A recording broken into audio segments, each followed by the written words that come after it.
Back to our channel. So today in this video we are going to discuss about how to turn textbooks into flashcards with ChatGPT. So without wasting much of our time, let's get straight into the video. So if you want to turn your textbook into flashcard with GPT, you need to simply go to ChatGPT.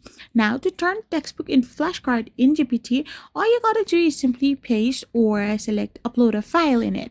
So once you have pasted or uploaded a file, you need to prompt it to generate Q&A pairs, front and back define, and then define the format like CSV for Anki, and then copy paste the output into your flashcard app. You need to focus on key terms and concepts for deeper learning rather than just rote memorization. For a more streamlined approach, you can use specialized AI flashcard tools like AnkiText or NoteGPT that directly process PDFs and text or videos, but always reviews for accuracy. So if you're gonna do this, then you can turn textbooks into flashcards with GPT. I hope you found this video helpful, so don't forget to hit that subscribe button and do give us a thumbs up.